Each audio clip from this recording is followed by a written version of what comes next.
Hello and welcome once again to the MrWarrenHayes Show channel right here on youtube.com/MrWarrenHayes or wherever you're listening to this on your favorite podcast application. It is time for me to continue my ongoing coverage of the G1 Climax 31, the New Japan Pro Wrestling, keeping rolling on with this year's G1. I want to thank everyone for watching right now, listening wherever you may be right now, whether it's here live on youtube.com/MrWarrenHayes, where I record these live periodically. I record these every 2 G1 nights, so every time, after every second block night, basically. I just decide to wrap it up and do just like one little bundle where I talk about the last 2 previous nights. We're already up to 5 and 6. Things are going down pretty smoothly, pretty excitingly, and as you can tell right now, especially if you're watching this right now on youtube.com/MrWarrenHayes, I said it. You say it once, but you want to say it again because it rolls off the tongue so well. youtube.com/MrWarrenHayes. We're already there's already some front runners. There's already some people picking up steam. We'll get to that as we go along, but the standings are right here. Let's start talking about the blocks. Let's get into those. Let's break down the last 2 nights, and we're going to start with night 5, which happened on September 26th for Block A, the top block, number 1 block, chop block. I'm going to come to think of it, before I just jump right in all of a sudden, right, and just dive right in. As it stands right now, these were probably my 2 least favorite nights of the G1 so far. We're still really early. It's not as if we're getting close to night 11 here. It's nothing like that. But as opposed to the first 4 that we got, which were really, really exciting, I feel this one is a little slower. It's a little not quite as exciting. We're still going to talk about it. I mean, don't get me wrong. We're still going to chit chat about this stuff. I'm not just tossing it to the wayside. There we go. Let's just go right ahead. Night 5. Of course, this is again the night, the block where Tetsuya Naito, as you can tell, has been officially eliminated. He's been he's forfeited his place, right? That's the issue with our boy Naito right here. So as it stands right now, there's nothing more he can do except add points for everyone. So the Naito match, basically, it was Shingo Takagi. I swear I'll never get it right. Shingo was supposed to wrestle Naito on night 5. Instead, he got to fight Yuji Nagata. Again, this has no incidence on the results of the G1, as we talked about on the last recap show. There's nothing really here that fighting Yuji Nagata can add, other than just making sure that all the block members still wrestle and still put some wear and tear and so on and so forth. Mike, the one thing and I don't want to spend much time on this because I don't want to talk about the prelim matches. I really want to focus on the tournament matches, since this isn't officially a tournament match. There's no point really in. But I was wondering if anyone actually told old Yuji here that this was not a G1 match for him.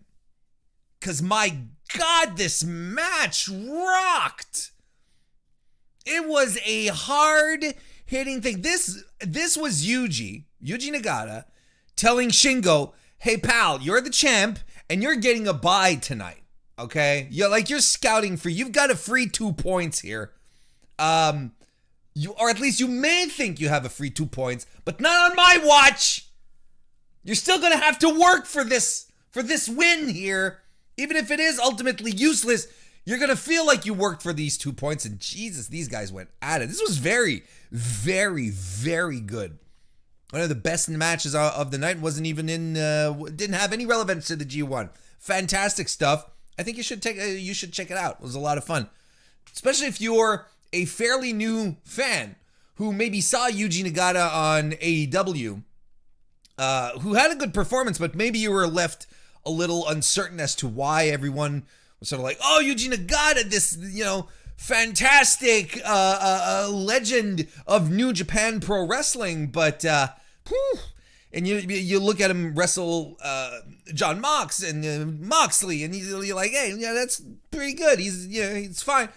But maybe you're like, I just don't get it. Well, you'll get it. This is the kind of match where you're like, oh, this is what everyone was excited about. Because this was a hard-hitting Yuji Nagata match. Go check it out. Hello, DGMC and Rick Poling. Good to see you both. So, first match tournament of the evening was Great-O-Khan defeating Yujiro Takahashi, the Tokyo Pimp. We get some Yujiro shenanigans as he distracts the ref with Peter to take out Great-O-Khan on the ramp.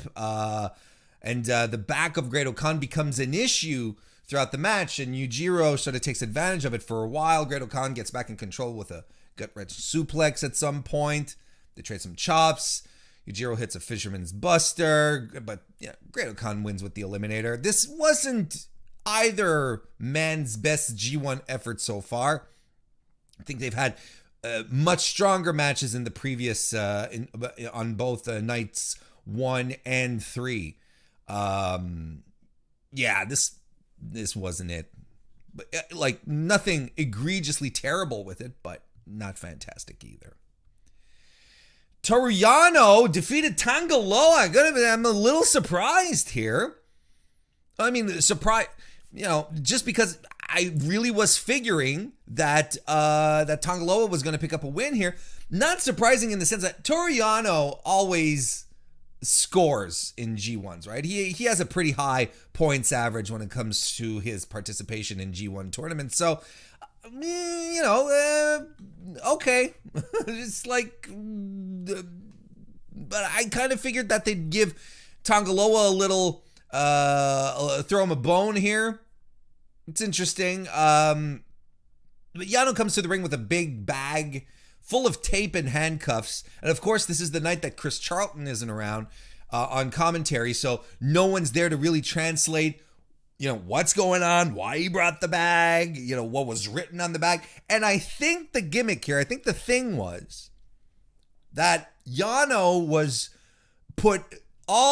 brought the little pouch, the little bag to the ring, and told the referee, Marty Asami, the worst referee in pro wrestling right now, told him, look, all of my handcuffs and all of the tape that I own is in this bag here. I'm playing fair tonight, kind of thing. I'm not, maybe not playing fair, but I'm not using these things. I think that was the conceit of this. Anyway, Loa covers, they fight on the outside, and Tongaloa at some point covers Yano's head with his t-shirt, kind of like what bullies do to nerds on the schoolyard, tosses a young lion onto him. And, I like the Yano shenanigans. I think it's entertaining. I know it's not everyone's bag, but at some point, my suspension of disbelief will only go so far. So if I'm in a wrestling match, if I'm fighting because another dude is about to beat me up, and someone takes my t-shirt and flips it over my head, which I'm not going to do live here on stream for two reasons. One, I wouldn't want to turn anyone on too hard. And secondly, I'll probably get demonetized for showing my bare chest. That's just how it goes. So if someone does that, pulls my t-shirt over my head, I'm not going to go around like this, going, for too long before just going, because it's just like, wrapped at the very furthest, it's like at the top of your neck, and just go, right? Look, whatever. Loa covers Yano. No, that's it. He did the thing with the t-shirts anyway. And Loa tries to wrestle him down, hits an exploder suplex. Yano replies with the folly slap to the back of the head, which he typically does in the G1's folly. Bad luck folly is not in the G1 this year, so there's none of that. It hits a belly to belly. We see the Operation Jado Killer by Tongaloa as well. There's a ref bump. Jado comes in with the kendo stick. Yano evades some kendo stick shots. Then he uses the kendo stick on Loa, tosses it to Jado. As the referee recovers from his bump, Yano drops on his back. He's doing an Eddie Guerrero lie, cheat, and steal spot. But he sees Jado and he tosses, gets him out of the ring. And while the referee is distracted, Yano rolls up Loa, and the referee was like, "Oh wait, there's a pin happening," and then he covers it there. It is what it is. It's a Toru Yano match. Not sure why I'm stuttering. So you immediately know whether you're going to watch this match or you're going to skip it. That's just how it goes. Beep boop. Good to see you. Welcome to the chat. Kenta defeated Tomohiro Ishii.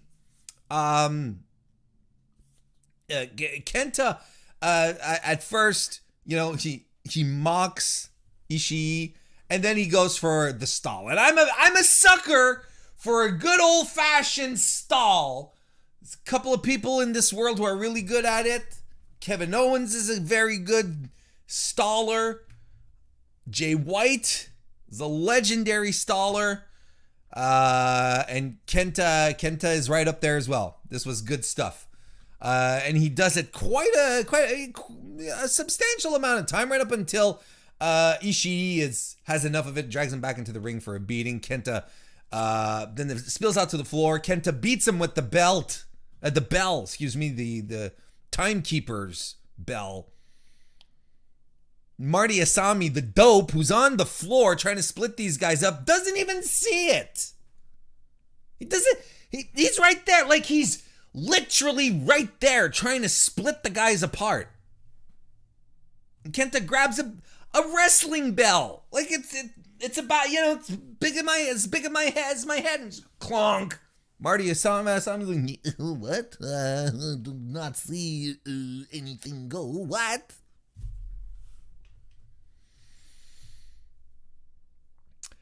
Kenta starts working an arm to stay on top of Ishii here, from trying to keep him from gaining an advantage. And this is a strategy that would pay off, and was really the centerpiece of the story here, because Ishii will try to battle back on Kenta, trying to beat him down in the corner, even if his right arm is hurting. And Ishii sells the arm for the better part of this match here. So you're into it. You get it. It's like the right arm is compromised, and and then you start wondering, well, are his strikes still on point? Will he be able to do it?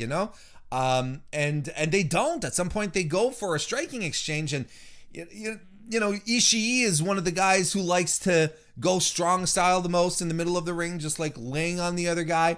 Kenta is a guy who can do it, but doesn't necessarily have the natural resilience that Ishii has. But here he's able to stand up to the shots because the right arm has been compromised and worked on so well. And eventually this strong style sequence is won by Kenta, who hits a discus lariat on Ishii. Ishii starts to fight back, but gets put into a crossface, and Kenta's shin is positioned on the back of the head, which was really, really good. And throughout the match, Ishii gets these little hope spots, but Kenta is just on top of him, and is just on top of the whole thing, having worked the arm, taking away some of the striking power. Kenta is able to be very, very resilient in this match. Ishii hits a stalling superplex, which ruled. But Kenta then just lays in with some vicious palm strikes. And he tries to land the brain buster, but he can't do it. Kenta's too wily. He rushes Ishii into the exposed corner where a turnbuckle pad was taken off. rolls him up, holds the tights, gets the win. Kenta scores another 2 points. Fun little match. Well worked, strong, and I really liked the story that was told here, so it was good stuff. Zack Saber Jr. continuing down his path of destruction, defeated Kota Ibushi. Now you can smell, and like Rick said earlier in the chat, Zack Saber Jr. better win this thing, right? And I mean, look, I'm still thinking, and my opinion hasn't changed. Kazuchika Okada is going to burn through everyone in Block B, and he's the winner. He's going to win the G1 this year. But let's go back to Zack here, because Sabre, the commentary here was putting over really, really hard the fact that Zack Saber Jr. not only defeated Naito, not only defeated Shingo Takagi, but had both guys tap out. And also emphasizing the fact that Zack Saber Jr. injured Naito out of the tournament, which I'm still not entirely convinced is not a work. Like I said, and this honestly, this is my pro wrestling fan for decades putting on his little tinfoil hat and being like, maybe this is a work. Well, the injury is probably legitimate. Haven't heard anything to the opposite, right? But the point here is that they're saying that Sabre took out Naito, injured him out of the tournament.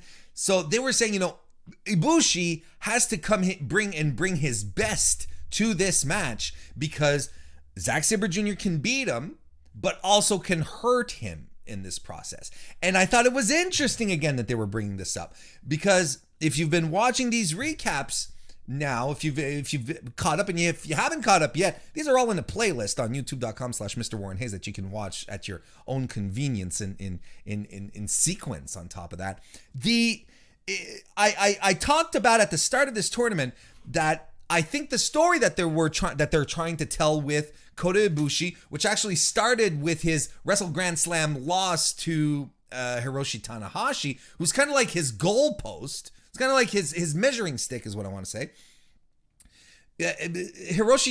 Being unable to defeat his measuring stick, Hiroshi Tanahashi, Kota Ibushi comes into the G1 not ready. He's not Golden God Kota Ibushi. He's not the guy that won 2 consecutive G1s. There's something wrong with Kota here. He's not up to par. He's not on the usual level, right? So we go into this match here, right?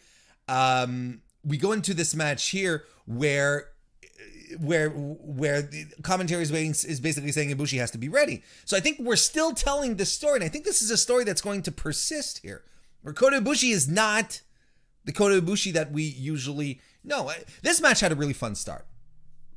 You think Zack Saber Jr. has everything in control for Ibushi, but Ibushi has a sequence where he even has he has a sequence where Sabre is retreating into a corner, and Ibu's like, "Yeah, you want to grab one of my limbs? And so, you want to try and make a grab for one of my limbs? Here's a kick to your hamstrings, you jerk. Oh, you want to catch another one of my limbs? You want to try get some wrist control? Here, another kick to your hamstrings, you jerk." They say Ibushi knew who he was facing. That's not the point. He was ready for Zack, right? But true to himself, of course, Zack Saber Jr. grabs a limb and he just works the shit out of it. In this case, it's the left arm. And Ibu tries to stay on a striking game, but because Saber's striking game is not as strong, at least not as strong as against a guy like Ibu. He does his best. He hits a big sit-out powerbomb, which was cool, a German suplex. And when he hits this German suplex, and I'm looking at Kota Ibushi at this point in the match, I think we're about halfway through, and then it dawned on me, and I remembered Kota Ibushi doesn't sweat. The guy is still, dry as a bone. As if he just I can't even say woke up in the morning, because sometimes you sweat that night. When is the perfect moment? when is the perfect moment where you're not sweaty? That's the moment where Kota Ibushi seems to constantly be in. This amazing counter of the moonsault, the Kota Ibushi's moonsault. He goes up on the turnbuckle to do it, but Zack Saber Jr. just rushes in and just kicks him on the legs. It was fantastic, just a great one. And then we get to the end where Zack Saber Jr.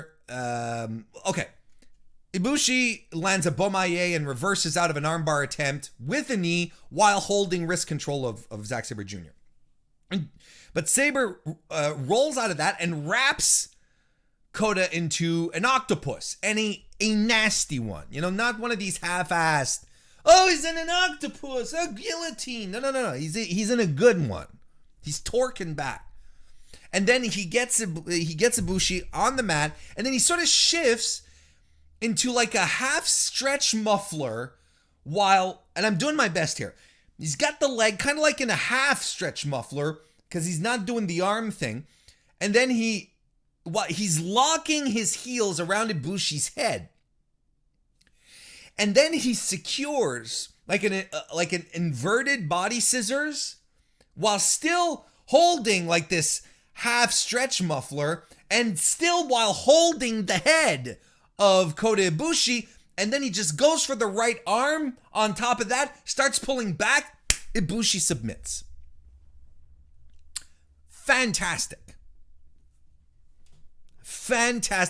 And another submission win for Zack Saber Jr. Again, I can't help but ask the question and wonder what would have happened if Naito hadn't been taken out. Is this New Japan reacting, or was this the plan? I don't know, but ultimately it doesn't matter because Zack Saber Jr. right now is tearing through everyone. Now, if we look at the standings right now, and we take a look at who Zack has left to fight here, it's all the mid to lower carders. He's gone through every legitimate main event threat. The matches where you could sincerely say, oh, I think Saber's dropping. I think he's losing to Shingo. Oh, he's losing to Naito. He beat Naito. He beat Shingo. He beat Kota Ibushi. Look at this is who.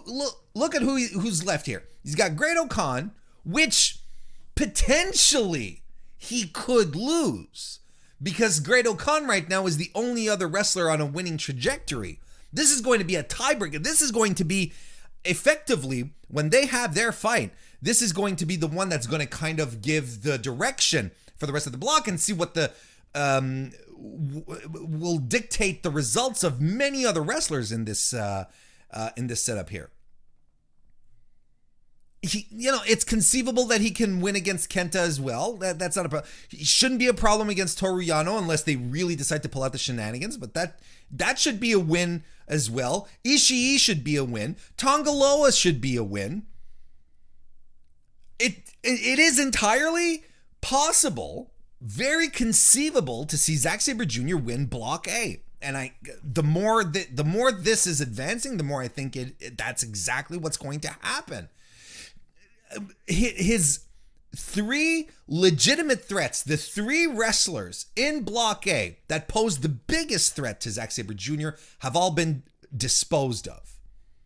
After that, it's either surefire wins or, like I said, in the case of maybe Great Khan, maybe Kenta, but mostly Great Khan at this point. It's either or. He has a extremely high percentage chance to win, to defeat. I think that his next really big match is against Great Khan, as it stands today, because they're the block leaders. That's what we have right now. Great Khan at 8, Zack Saber Jr. at 6, along with Kenta and Toru Yano as well. And don't worry, Toru Yano's winning streak is not going to last. Shingo is at 4. Yujiro Takahashi's at 4 as well. Kota Ibushi is at 4 too. Tomohiro Ishii and Tongaloa both at 2 points. And, of course, Naito is out. But exciting stuff moving on here.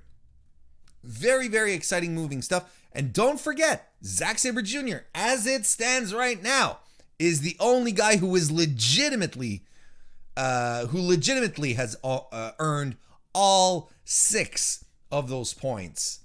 Whereas Great Okan has benefited from the Naito bump, as I like to call it. I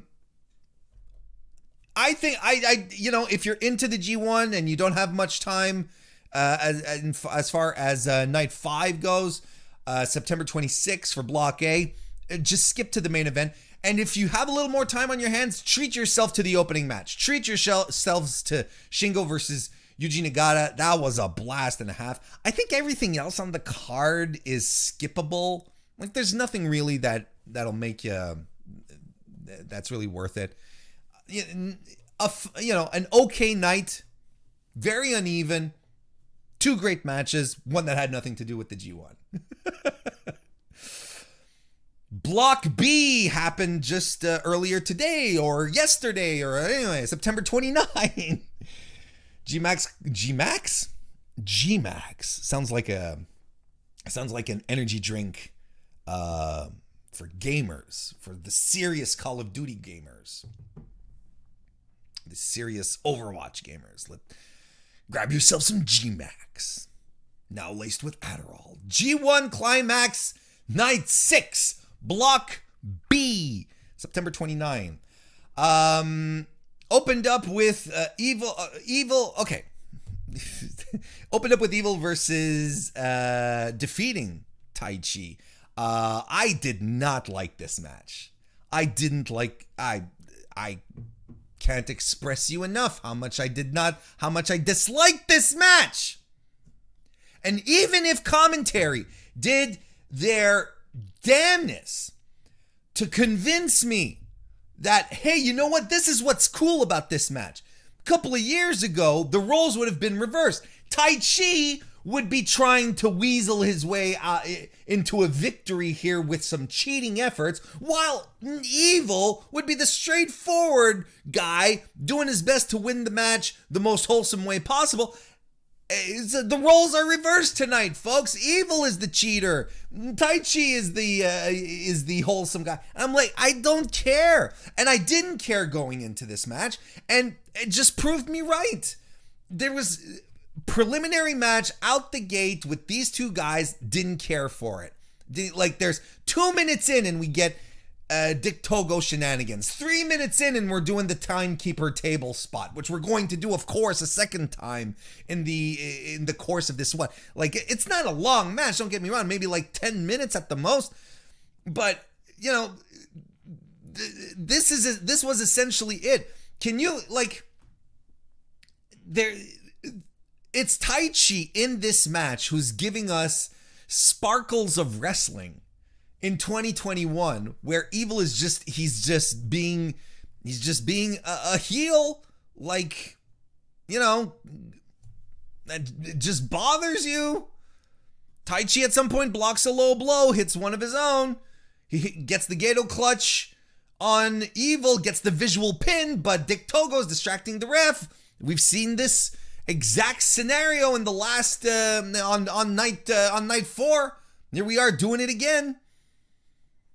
Then Togo at some point, this is stupid. This is stupid as shit. And this is where I'm trying to say too many things at once. But we'll start by explaining the thing. Dick Togo starts dragging Miho Abe, starts dragging her by the hair outside the ring, and she's squealing. And then Tai Chi's like, wait a minute, what are you doing to her? He gets distracted, and for some reason that distracts the ref too, who turns to Togo and is like, you let her go. And of course, it's fucking Marty Asami, right? And you're like, why? First of all, no reason for the ref to get involved in this. These are two people who are not involved in the match. So what is he doing? There's no reason for him to get involved. So while all of this is going on, what do you think happens? Evil low blows Tai Chi, hits Everything Is Evil, and then locks Tai Chi in a sharpshooter or a scorpion deathlock, depending on what your allegiances are. But Tai Chi is already dead for the everything is evil, so he's not reacting, and the ref calls for the match. I hated this. And what I was, in that blurt, that moment where I wanted to say too many things at once, I'm bringing it back around, where I'm telling you, where I'm bringing it back here. Gato, head booker, Dick Togo, apparently works very closely with Gato. He's a friend, and they're both fans of Western wrestling, right? Don't fool yourselves into wondering, what are they doing with evil? What are they doing with the House of Torture? They want to have a good old-fashioned, not even that old-fashioned, they just want to have a Western type heel in their company because they dig that kind of stuff.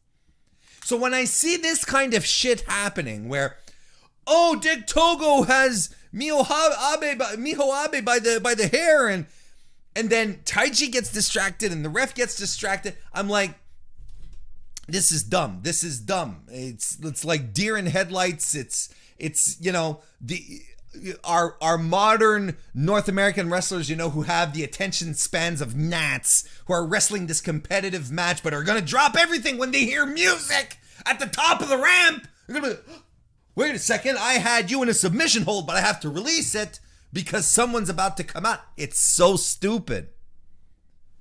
Like, I can live with it in our North American environment to a certain degree, but it doesn't work. It doesn't connect in Japan. And you know what? I expect more out of the booking in New Japan, because that's kind of where you turn to when you're sick of ridiculous creative that sort of insults your intelligence, that you kind of just want to focus on the sport. You want to focus on the athleticism. It's bleh. I didn't like this match at all. It stunk.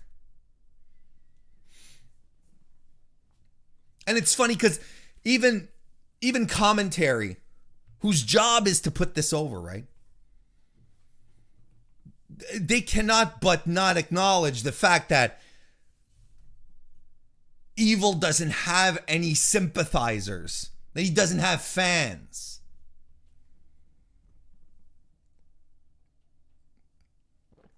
Sonata defeated Chase Owens. This was the night that I was most worried about when I saw this one coming out. I was like, this is like a mid-card card from top to bottom that they're trying to pass off as something special, and it wasn't. It was not special. It's exactly what you thought this card was going to be, and it's exactly what you thought this match was going to be. Paradise Lock early on. It felt like I felt like Chase Owens, who I really, really liked in the first two nights of Block B. I thought he was motivated. He looked good. I think he was flowing. He was in a groove. I feel like he wasn't as inspired. Let's put it that way. He wasn't as inspired tonight as his previous matches are. Was it because of, stone face, dull as drywall Sonata? Maybe, because Sonata was absolutely in his Sonata self. Just like, show me some energy, show me some love, pal. This match needs a spark. We didn't get it. Chase Owens did have some nice moments, though. At some point he hits a last shot. He did a really nice blockbuster out of a cravat off the well, it's not really a blockbuster because he's not jumping off the ropes, but Sonata was sitting up on the turnbuckles and he goes and he cravats him off the top. Good stuff, Shining Wizard. Sonata had a springboard missile dropkick followed by a TKO. Little flashes, but nothing that came together. No emotional investment and no spark. There's just no spark to this match. There's even a ref bump at some point. And then there's a ref bump and I'm like, okay, well, here we go with the Bullet Club stuff. Nothing. Not even a low blow attempt by Owens. Sonata tries to he actually gets the visual pin on Chase Owens. So I'm like, oh, Chase Owens is going to win. But no, soon thereafter, Sonata gets the win with the skull end and the moonsault. Like, he actually has Chase Owens pass out and then goes and does the moonsault to cover him. And I'm like, okay, what was the ref bump for?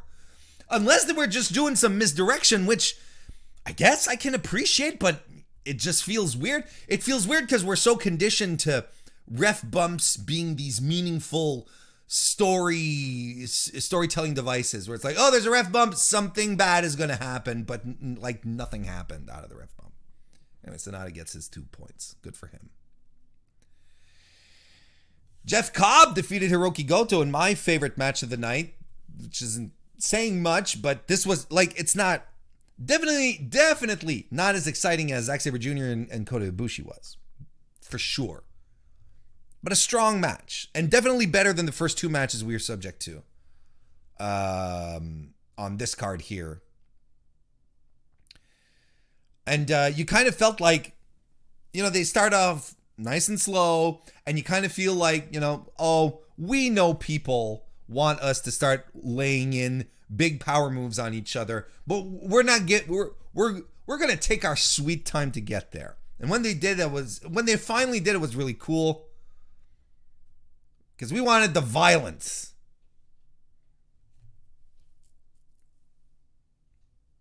Cobb starts smashing Goto's back. He does a couple of over the knee backbreakers with Goto, and then he just tosses him, and not like throws him, nothing like, literally, like I am taking the trash out, two big trash bags out to the side of the road, and I'm just like, just tosses him. It's great stuff. Goto rolls away from the standing moonsault, hits a bulldog. Cobb hits a standing dropkick. He's getting ready for Okada. Mark my words. He covers Goto, but Goto kicks out, and Cobb then immediately flows into the standing moonsault. Fantastic stuff, which he hits. They strong style each other, but Cobb gets the upper hand until he runs into Inushi-Goroshi, and literally runs into Inushi-Goroshi. Goto can't cover, though, because he's been rocked this entire match. Cobb is just strong, right? He's just strong, hitting power moves. Goto in this match, his resilience. That's all he can bank on. He's trying to do shit. He's hitting his big moves, but Cobb is just, he's a beast right now. Cobb hits a spin cycle and a German suplex. Goto avoids a tour of the islands with a side Russian leg sweep and almost squeezes a surprise win out of Cobb, but Cobb yanks him off the mat. Just like, whoop! Right into a tour of the islands. Just like, he just yanks on his arms and pulls him up like Goto's a 5-year-old kid. Spins him around. Wham. Thank you, ma'am. Jeff Cobb. Again, Jeff Cobb is another guy, like, he's fighting. I think I've mentioned it every time on every recap, but I think it's important to underscore. Jeff Cobb is fighting Kazuchika Okada on the last night of the G1, on the last night of qualifiers.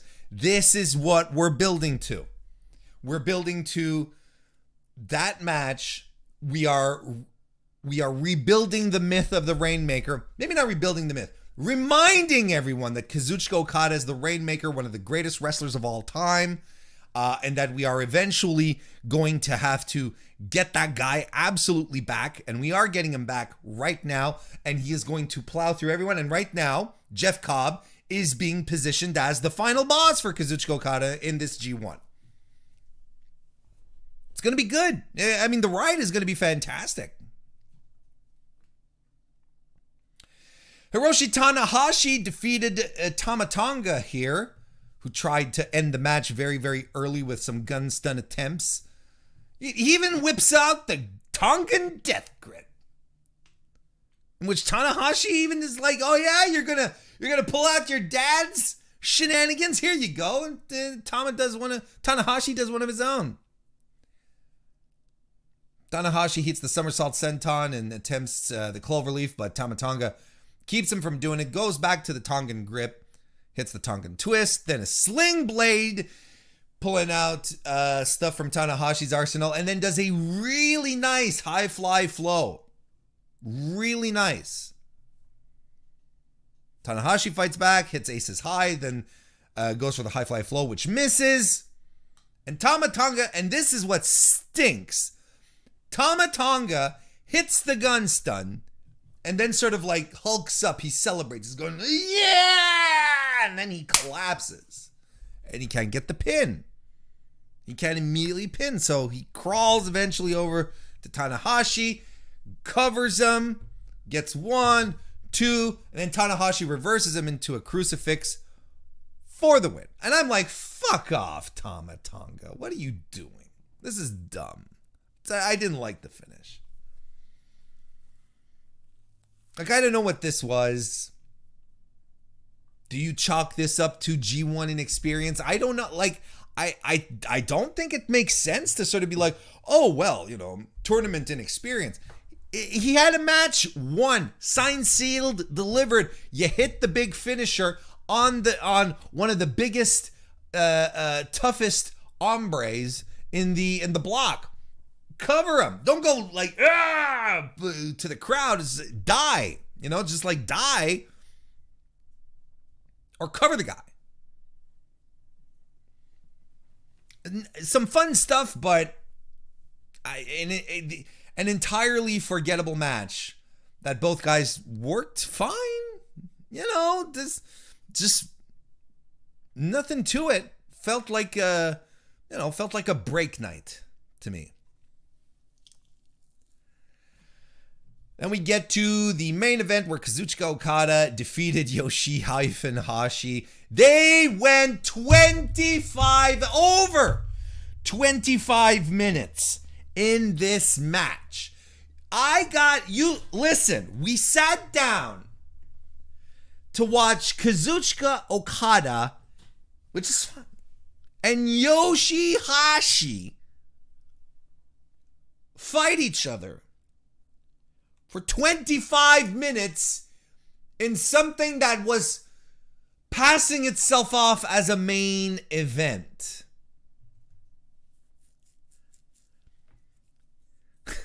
This is exactly one of the problems that a lot of typical New Japan viewers had this year. It's that there's so much talent missing because of COVID, because of restrictions, because of travel restrictions, and so on and so forth. People being sick, people that you book the G1 and you book this block and you say to yourself, you know, at some point, I'm gonna have to put. I feel like, you know, at some point I'm gonna have to put Okada and Yoshi-Hashi in a main event, and it doesn't connect.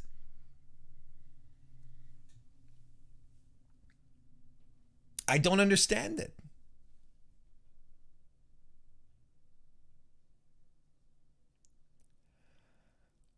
I mean, this is the match that I thought that Okada was going to give Yoshi-Hashi. A match where Yoshi-Hashi was going to look as good as possible, was going to be able to do his plucky underdog comeback situation, you know, where he's been he's been 13 years an underdog at some point. You know what I mean? And, you know, they battle for control, both of them. Yoshi-Hashi gets fired up at some. They go to the floor, right? They end up on the floor. Kazuchika Okada hits not one, but 2 DDTs on the floor. 2 of them. He hits one of them. Yoshi-Hashi starts gaining consciousness again. Okada's like, fuck this shit. I don't care if this kid's in chaos with me. I don't care he's my faction buddy. I'm rolling because I'm winning the G1. Because I'm focused on winning this thing.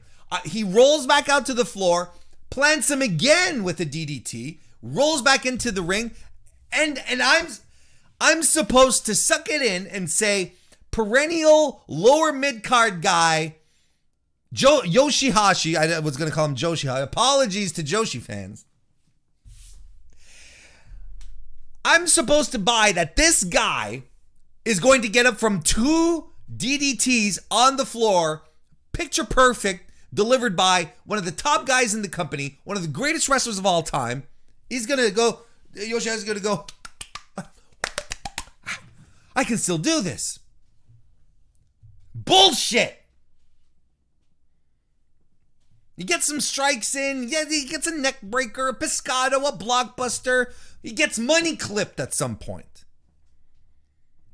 Remember when the money clip was just taking people out? Remember when the money clip took out Shingo Takagi? I swear I'll never say his last name right. You remember when the money clip took out Shingo Takagi? Because I do. And you're going to tell me that Yoshi-Hashi is going to sit there and he's going to be like, I might pass out. And he's going to tough through it for like, 127 seconds before reaching the bottom rope to break it up?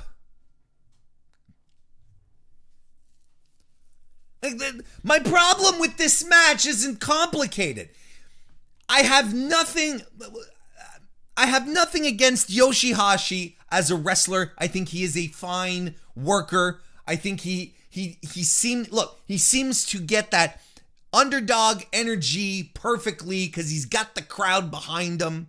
He's got the energy. He's got the people behind him. They believe in his hope spots. They want him to get the big comeback. But as commentary put down, it took him 12 years to get to winning his first title in New Japan, and his first title that he wins is the fucking Never Six-Man Tags. That's the first title. It's not even a singles title. It's his first. That's the one he wins. It's the prelim title. It's the one that they used to get as many guys on the show as possible. You're going to tell me that this guy here can last 25 minutes, over 25 minutes, with Kazuchika Okada getting up after being DDT'd on the floor twice, powering through a money clip when better, stronger wrestlers than him have submitted and given up. Are you kidding me? I understand that Okada is moving back away from the money clip. It's not his thing now. I get that. Even gets the fucking butterfly lock on Okada, and Okada is like, oh, this hurts. And there's a long spot there. Oh. There's this one moment in the match where they do where Yoshi-Hashi pins Okada and he gets a razor thin 2.9, right? And it's after the 25-minute mark. And I'm like, and I bought into it. For a fraction of a second, I was like, oh my God, they're doing it. But thankfully, no. And then Yoshi-Hashi goes and argues with the ref. Well, then what do you think Kazuchika Okada does? The Rainmaker is unavoidable at that point. Boom. Just knocks his fucking teeth out. That's it. Done. Oh. Over 25 minutes of this was way too long. You put this, you open the night, or second, maybe not the curtain jerker, second match from the start. Get Okada there, warm up the crowd. People are excited to see him. You get Yoshi-Hashi there doing his hope spots and everything. And you get yourself a nice 10, 11-minute match. And everything's fine with the world. And Yoshi-Hashi, I could not buy into anything that was happening. Especially not after the past two nights where we saw Kazuchika Okada have a barn burner with his rival Hiroshi Tanahashi that almost went to time, and then just destroying Evil on top of that on the next night. And then you're going to tell me that Yoshi-Hashi presents a near 30-minute threat for one of the greatest wrestlers of all time, one of the greatest, 3-time IWGP heavyweight champion, 3-time, right? You're shitting me, right? And the match wasn't that great. Like, I can't even turn around and say, oh, Yoshi-Hashi pulled out, stuff that he made me a believer. No, this was a Yoshi-Hashi match that Kazuchika Okada was gracious enough to stretch out and make it look good. I would never have put this in the main event. But this is the problem with Block B today. And, there's going to be another night kind of like this one, and I can't remember which one, but there's another night where I'm like, oh, this is all... I think the main event is... I can't remember. Look, I'm not even going to try and go down. But there's another night where you're like, oh, the match positioning is so weird. This is an entirely skippable evening of professional wrestling. Everyone who needed to win or should have won. There were no surprises, nothing shocking. We got Jeff Cobb at the top of the block with Kazuchika Okada at 6 points each. Tai Chi, Evil, Sonata, and Hiroshi Tanahashi all tied at 4. Tama Tonga is the only guy with 2 points. And rounding out the bottom, Chase Owens, Hiroki Goto, and Yoshi-Hashi still all have to get points on the board. I think Chase Owens is going to get a 2. I think Hiroki Goto is going to get 4. And Yoshi-Hashi is going to stay at 0. That would be my prediction. Speaking of predictions, I'm going to wrap this up really quickly. But let's talk about the next show that we have here, which is going to be Night 7. We're talking about A Block, which is going to be on September 30th. So tonight or tomorrow, depending on where things happen in your part of the world at the time of recording this, of course. We're getting Tomohiro Ishii versus Tongaloa, which honestly, I think Ishii needs a 2 points here. That's what I'd do. Zack Saber Jr. defends against Great Khan. Look, this is the one here. This is the match that is going to hang on to everyone's attention. It's going to give a very good direction as to how the block is going to play out moving forward. If you're asking me, have Zack go through the entirety of Great Khan. And Mr. Fantastic in the chat, good to see you, by the way, asked a question. He says, is Great Khan actually a big deal now, or are they trying to get the United Empire over? Great Khan has always been a big deal. I don't know what to tell you. He's grown on me, the gimmick and whatnot, but he's definitely being established as a powerhouse. But you know what? The United Empire is getting itself over all by itself. It's not even an issue. Jeff Cobb is fantastic as well. The whole, right now, the United Empire is the most interesting faction in New Japan. Kota Ibushi versus Toru Yano is also going to be happening on Night 7. Ibushi should win, but I think he's going to win here. I don't think they're going to go full in. Oh, Kota Ibushi doesn't have it right now. Not that deep just yet. And Shingo versus Kenta is going to be our main event, and definitely Shingo.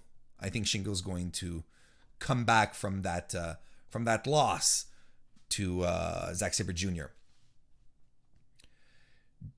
Jeff Cobb. Now we're going to move on to the October 1st. So the next day, in 2 days, Block B action this time. Jeff Cobb taking on Tama Tonga. I think Jeff Cobb continues to plow through people. Be interesting. Be interesting to see how much Tama Tonga wants to work this one. I think that's entirely going to be the dependent mark here. Evil versus Chase Owens. Outside of the Bullet Club interactions and to see how they're going with that storyline, I really don't care. I think Evil is going to pick up a win here. Hopefully Chase Owens will be able to bring some light into this one, because I'm not excited for it. Yoshi-Hashi versus Tai Chi is a match I don't care about. I think Tai Chi gets the win. And Kazuchika Okada versus Hiroki Goto should be a lot of fun. I think Okada continues plowing through the block. And in the main event, Hiroshi Tanahashi against Sonata. I think it can go either way, because I don't think either man is going to play a role in the outcome of the block here. If I'm a betting man, I'll go with Sanada, even though my instinct says Tanahashi's going to win. But I go with Sanada. They do have some back and forth. So there you go. I will be back Friday. Thank you, everyone, by the way, for listening and watching and joining me today on youtube.com/MrWarrenHayes. I will be back Friday to recap blocks, nights 7 and 8 of blocks A and B of the G1 Climax 31. I hope you guys are enjoying it. Subscribe if you're popping in for the first time, and if you feel like I earned your subscription, of course, that's always super important. So subscribe, like this video as well, share it out there, and hey, there's a playlist where you can keep track of all of my recaps of just these recaps here. A nice little tidy playlist just for you, which you should take advantage of. So it's all there. And if you're listening to this on your favorite podcast application, thank you so much. Don't forget to leave us a review. When I say us, I mean myself. Hope you guys have a great rest of your evening or great rest of your day. We'll see you on Friday for more G1 action. Talk to you soon.